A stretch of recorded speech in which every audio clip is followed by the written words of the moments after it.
Chegamos ao episódio 15 da segunda temporada de Doll House, um episódio onde a Ida conta pra Luz como ela conheceu o Rainy. A maior parte do episódio é um flashback, então a gente consegue ver não só o passado da Ida e de Rainy, como também de vários outros personagens. E por conta disso, claro, algumas informações novas são reveladas. E aí, gente, eu sou o Pato, estou sempre fazendo vídeos sobre filmes, séries e animações com conteúdo LGBTQIA+.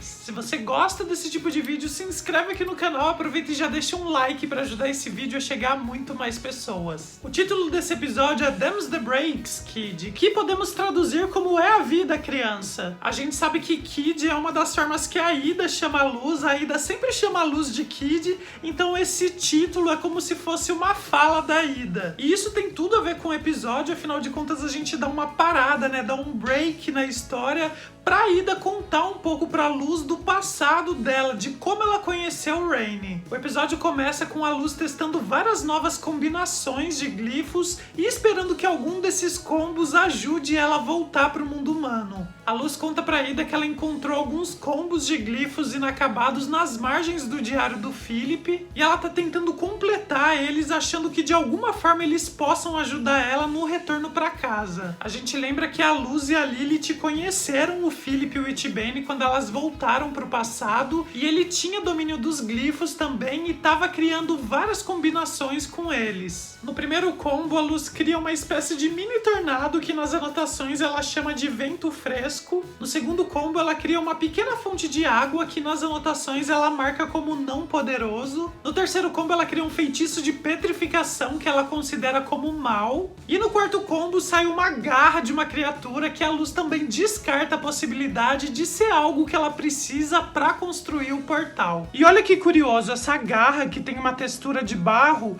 lembra muito a garra da criatura que o Imperador Belo se transforma por conta da magia selvagem. Levando em conta que o Philip muito provavelmente é o Imperador Belos, esse combo de glifos que a Luz acabou de fazer pode ser parte do que o Philip desenhou no próprio corpo. Ainda considera esses fracassos da Luz como positivo, afinal de contas ela não confia no Philip e nem deveria confiar, né? Muito menos a Luz. A Lilith e a Luz devem ter contado pra Ida tudo que elas viveram no passado com o Philip e como ele foi traiçoeiro com elas. Além disso, a Luz agora sabe que nem tudo que o Philip escreve no diário é 100% confiável, então não dá pra acreditar em todas as informações que tem lá. O negócio é que a Luz tá sentindo falta da mãe dela, a gente viu no episódio passado tudo que ela passou por conta disso, e a Ida, como uma forma de tentar acolher a Luz e fazer ela esquecer um pouquinho disso, resolve contar uma história pra ela. E a história que a Ida conta pra Luz, pro King e pro Huri, e que vai ocupar quase todo o episódio,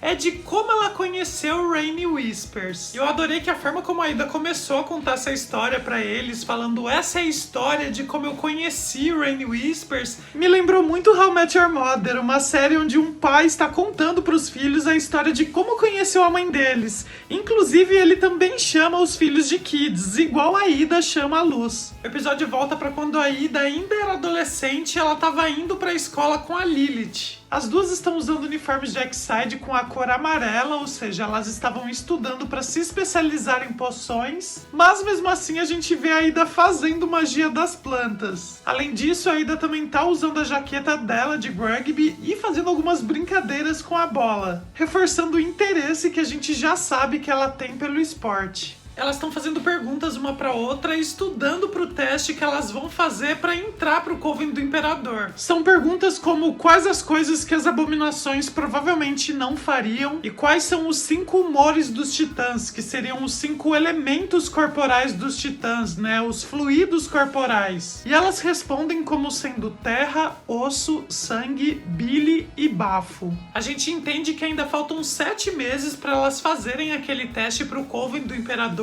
onde a Lilith vai colocar a maldição na Ida. Então nesse momento em que a história se passa, a relação das duas ainda é bastante amigável. Mesmo assim, é bem claro que a Lilith entende a facilidade que a Ida tem com todas essas informações que elas precisam estudar e já tá rolando um ciúminho ali por parte dela. Então elas percebem que estão atrasadas para a aula e saem correndo para chegar a tempo em Exide. É interessante que antes de entrar para a aula a gente vê vários alunos andando na frente de Exide e eles são a versão mais nova de muitos personagens que a gente conhece. A gente vê 2 alunos andando que pelas características parecem ser os pais da Boccia. Uma tem 3 olhos e o outro tem a cor do cabelo da Boccia. E a forma como eles se olham parece que existe um relacionamento romântico entre eles. E é interessante que assim como a Boccia, os 2 também estão estudando poções. Ali atrás, sentado, a gente vê o Perry Porter, o pai do Gus, e pela cor do uniforme dele, ele estuda oráculo.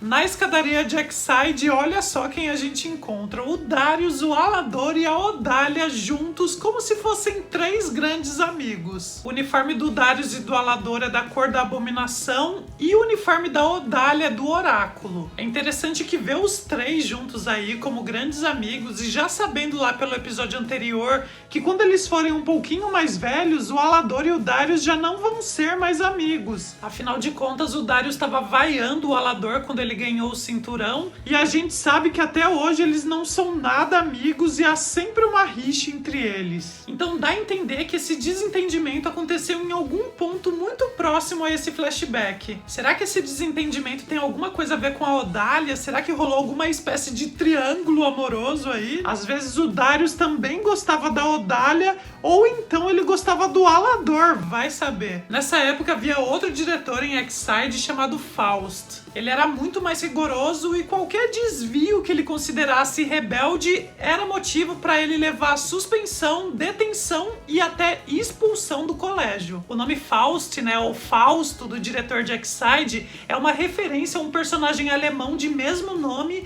que vendeu sua alma ao diabo em troca de tesouros e conhecimentos incalculáveis. Nessa época o Bump já trabalhava no colégio, mas ele ainda era o vice-diretor. Bom, a Lilith e a Ida não conseguem chegar a tempo para a aula, então elas distraem o diretor e o vice-diretor enquanto criam uma passagem no canto do colégio para tentar entrar. Essa passagem leva à sala secreta dos atalhos, que apareceu lá na primeira temporada quando a Luz fugiu da detenção com a Vine no primeiro dia de aula. É uma sala cheia de inúmeras portas e janelas que levam a diferentes pontos da escola. A Vine contou pra Luz que quem criou a sala se chamava Lorde Calamidade e no final daquele episódio a gente descobre se tratar da Ida. Então é muito legal ver a Ida na época que ela estudava em Exide usando a sala secreta dos atalhos ativamente. Mas a Ida só consegue fazer com que a Lilith passe e ela acaba sendo pega pelo diretor Faust. Então por essa displicência e por todo o histórico que a Ida tem de já ter causado bastante caos no colégio, é interessante que quando a Ida já adulta vai até o colégio tentar matricular a Luz em Exide,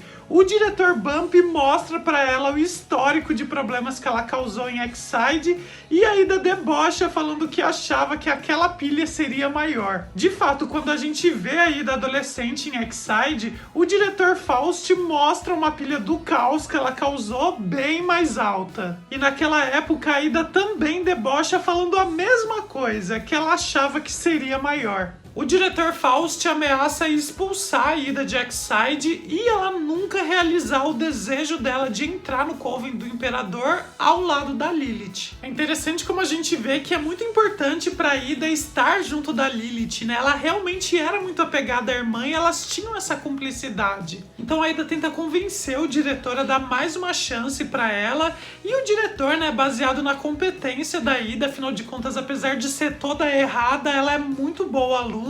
Ele sugere que a Ida participe de um programa de treinamento chamado Instruindo as Futuras Bruxas do Amanhã. Todo ano o diretor Faust manda os melhores alunos para esse treinamento e eles sempre trazem para Exide essa fita azul. Se a gente reparar, tem o rosto do Titã impresso nessa fita, mas o diretor Faust puniu os melhores alunos que ele tinha para mandar para esse treinamento, então ele encarrega a Ida de ser representante de Exide esse ano. E fala que ela vai se livrar da expulsão somente se ela voltar pra lá com a fita azul. Ele também fala pro Bump acompanhar ela e se ela não ganhar, ele vai ser demitido do cargo dele de vice-diretor. Então a Ada e o Bump vão até o centro de convenções, que é o local onde vai acontecer esse programa de treinamento, e o evento não parece tão empolgante como eles imaginavam. Ninguém parece estar empolgado lá, muito pelo contrário, parece um evento bem fracassado. Então surge a anfitriã do evento, a Terra Snapdragon, a líder do Coven das Plantas. Desde aquela época ela já era líder desse Coven há mais de 30 anos. E até ela não está nada impressionada com esse evento que parece bem fracassado. Até o nome do evento ela acha ruim e resolve mudar para ajudando a melhorar o conhecimento do Coven, que forma a sigla HACK, que é algo como a expressão diabos, que a gente usa quando tá irritado, sabe? Que diabos! Durante esse evento, os jovens vão passar por uma série de exercícios que vai testar a sua força, sua inteligência e sua criatividade. E apenas os melhores vão ser recompensados no final do dia com essa fita azul. A Ada não parece nada empolgada com esse evento e ela nem tenta se esforçar muito. E depois de uma brincadeira em um dos exercícios, onde ninguém leva na esportiva, a Ada acaba se isolando de todo mundo. É interessante que nesse evento a gente conhece alunos de outras escolas de Boiling Isles, inclusive os pais da Willow. O Harvey estudou em St. Epiderme e pela cor do uniforme dele ele estava se especializando em construção. E o Gilbert estudou na Glandus High e pela cor do uniforme dele ele estava se especializando em abominação.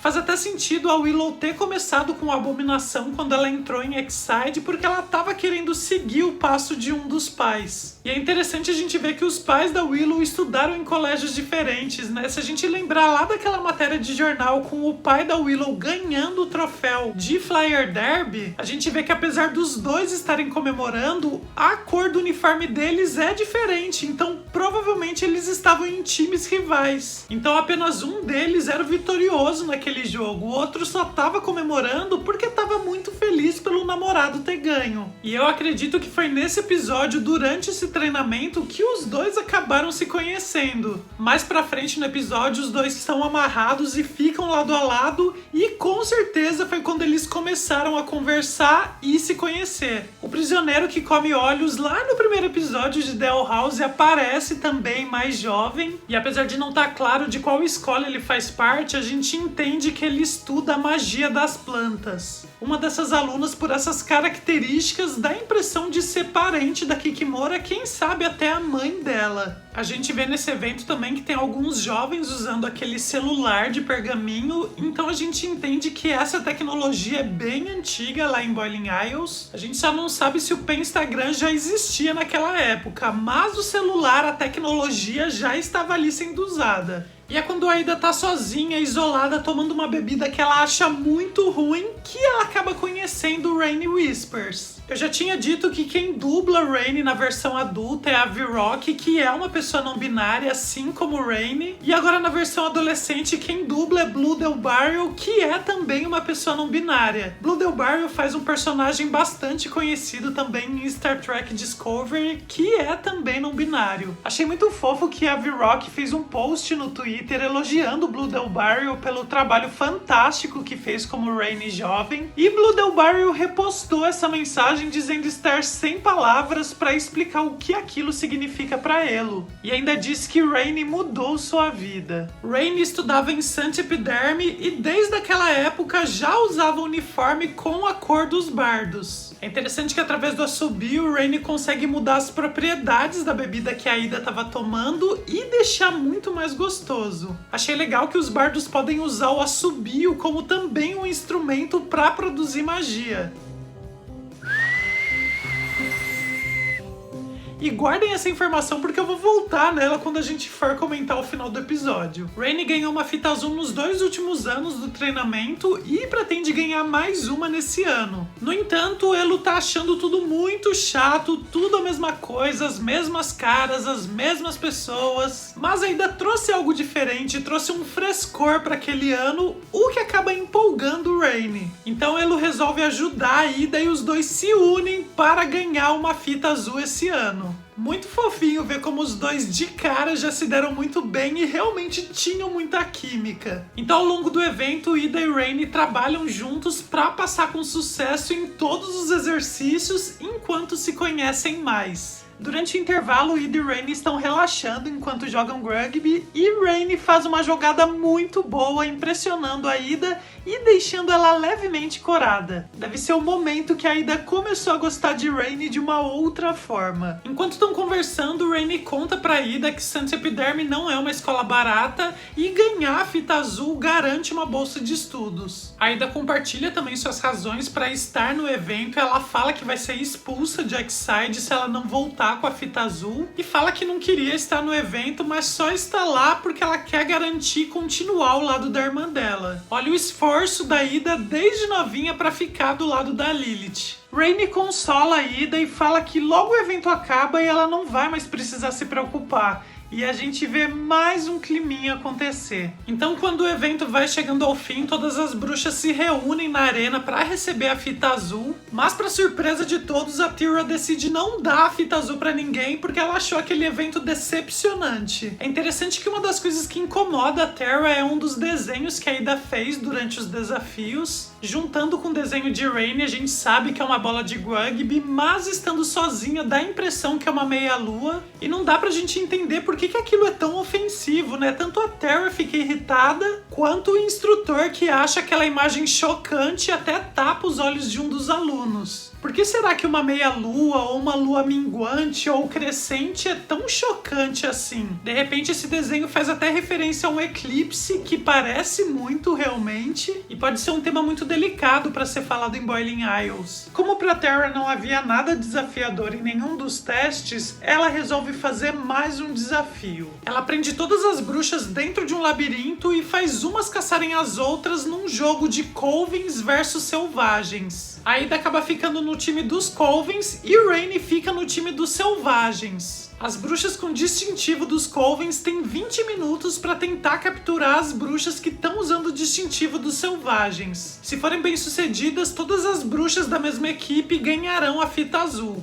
E as bruxas da equipe dos Selvagens vão ganhar a fita se elas fizerem uma boa performance. E para deixar esse desafio mais interessante, a Tara permite que todos usem todos os tipos de magia. É louco como a gente já vê a personalidade meio duvidosa da Tara nesse momento, que vai contra todas as regras, né, colocando em risco todo mundo que tá participando do evento. É interessante que esse labirinto lembrou muito o último desafio de Harry Potter e o Cálice de Fogo. Com certeza uma referência àquele momento. A Ida corre pelo labirinto, desviando de vários feitiços e fazendo de tudo para não ser pega. Rapidamente, todas as bruxas que estão usando as insígnias de selvagem são capturadas, inclusive os pais da Willow, mas Rainy ainda está livre e ninguém conseguiu pegar. Então finalmente encurralam Rainy e a Ida tira todo mundo de lá pra ficar frente a frente com Elo. A Tara acha que vai rolar um duelo naquele momento e ela resolve baixar todo o labirinto pra deixar aquilo acontecer. Então Ida e Rainy se encaram e correm pra se enfrentar, mas ao invés de atacar, eles fazem uma dança, um ritual, um feitiço e jogam contra a Tara.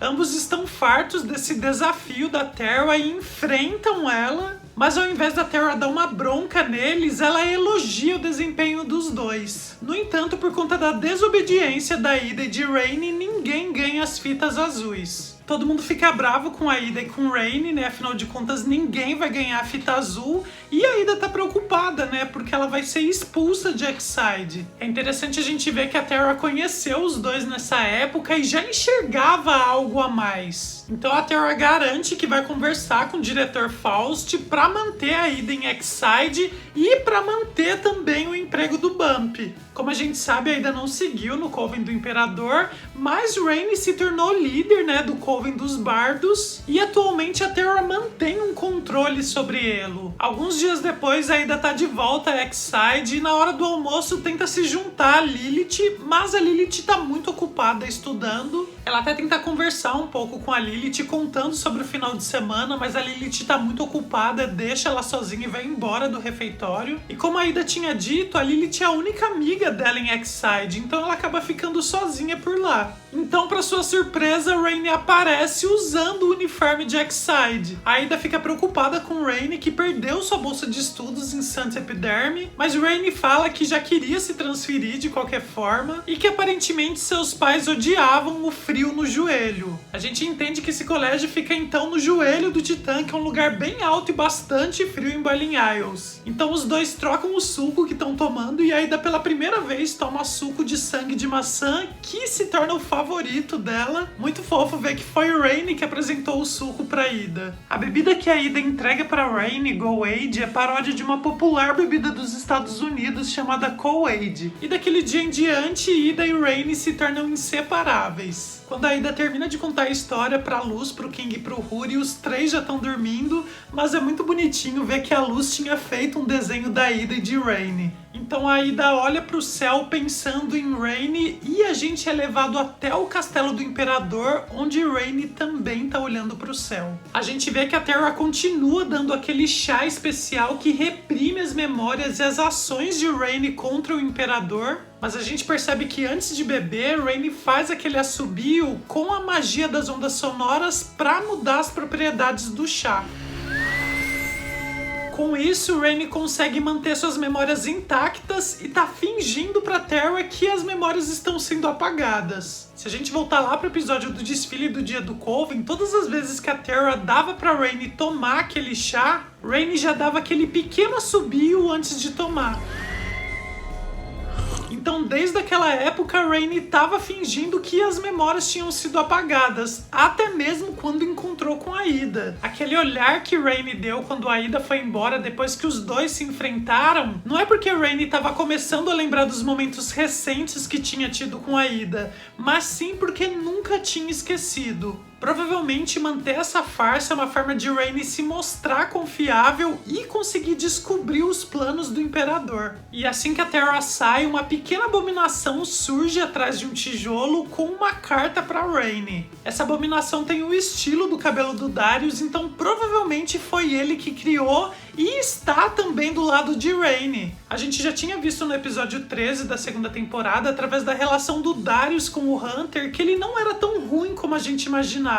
Na verdade, as atitudes dele mostraram até que ele escondia algumas coisas do Imperador, como por exemplo o talismã que o Hunter tem. E agora com essa abominação, que provavelmente foi o Darius que criou, indo levar informação para Rainy, a gente pode entender que o Darius está do lado de Rainy contra o Imperador. Então Rainy recebe um esquema que mostra o que vai acontecer no Dia da União. Pelo que a gente pode entender desse esquema, no Dia da União vai acontecer um feitiço de drenagem. O Imperador Belus tinha dito no desfile do Dia do Coven que todos deveriam ir para a cabeça do Titã no Dia da União. E o que a gente vê é justamente isso. Esse lugar no esquema é a cabeça do Titã e na parte de baixo uma grande quantidade de bruxas reunidas em um círculo dividido em 9 partes. Essas 9 partes estão com as cores dos 9 principais Covens, então todos estarão divididos de acordo com o Coven a que pertencem. No centro do círculo há uma torre onde no esquema está apontando como sendo o centro do feitiço. E cada uma das 9 partes do círculo aponta uma seta para essa torre, para esse centro do feitiço. Imagino que isso seja a representação da drenagem que está acontecendo.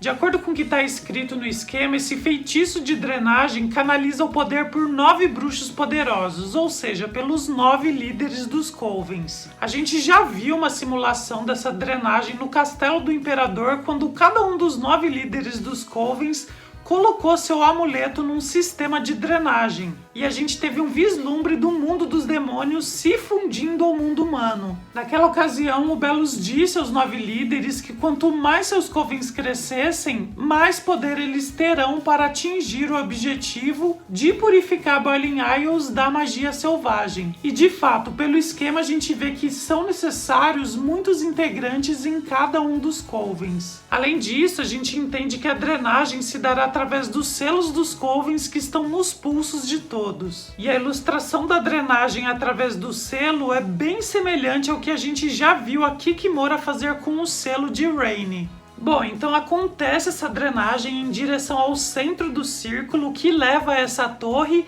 que aponta para um eclipse. O eclipse é também o símbolo do colecionador, então de alguma forma ele pode estar relacionado a isso também. Uma última anotação importante nesse esquema é que do lado direito está escrito "a porta está se movendo", provavelmente se referindo ao portal. O portal está se movendo, o portal está funcionando. Essa anotação nesse esquema pode tanto ser um aviso do Darius para Rainy falando que o portal já está funcionando, uma informação extra para Rainy, como também mais um elemento necessário para o Dia da União. De repente, para completar o objetivo final, é necessário que o portal esteja funcionando, esteja se movendo entre os mundos. Depois de analisar o esquema, Rainy considera a situação pior do que Elo imaginava e pergunta se há uma forma de contra-atacar. Então a Abominação entrega um pedaço de papel escrito "All Lady", mulher coruja, se referindo a Ida. Pensando que a maldição da Ida tem origem na magia selvagem, que por sua vez tem uma misteriosa ligação com um colecionador no passado, a Ida pode ser a chave para impedir os planos do Imperador. No entanto, Rainy não quer colocar a Ida em perigo novamente, só o fato de estar mentindo para ela já mostra que Elo não quer envolvê-la nisso. Então, querendo proteger a Ida, Rainy promete descobrir outra forma de deter o Imperador. Minha gente, que loucura! E antes de terminar o vídeo, vamos falar do código secreto que apareceu nesse episódio. O código secreto aparece quando a Terra tá se defendendo do feitiço que Rainy e a Ida estão jogando nela do lado direito inferior da imagem. E usando a tabela de conversão fonética, a gente tem a palavra darkened, que podemos traduzir como escurecidos ou escurecidas. Depende do que vai ser escurecido pra gente saber se vai ser no masculino ou no feminino que a gente vai colocar essa palavra. Então, juntando todos os códigos desde o início da temporada, a gente tem Sitting Season Puppet Strings, He No Longer Dreams of Kings, As Above Rush Darkened, que podemos traduzir como mares agitados e cordas de marionetes, ele não sonha mais com reis, enquanto acima correm escurecidos. Falta ainda o substantivo, a próxima palavra que provavelmente vai vir no próximo episódio pra gente entender o que é isso que tá correndo acima, escurecido ou escurecida. E quando a gente tiver essa nova palavra, provavelmente a gente vai entender melhor do que tá falando esse novo verso. E eu continuo achando que tá falando do Dia da União, né? De tudo que vai acontecer no Dia da União. Inclusive esse escurecido, né? A gente sabe que quando tem o eclipse tudo escurece, então tem tudo a ver até agora. Então vamos aguardar a próxima palavra pra gente teorizar em cima disso. E por hoje é só, minha gente. Não se desesperem se esses vídeos de review demorarem mais do que vocês queriam pra sair, porque dá um pouquinho de trabalho pra editar, pra estudar, pra colocar todas as informações que eu quero nele. Então podem ficar tranquilos que mesmo que demore um pouco, as reviews sempre vão chegar. Tem mais o que dizer? Não tem mais o que dizer. Nos vemos então no próximo vídeo. Beijo do Pato e tchau!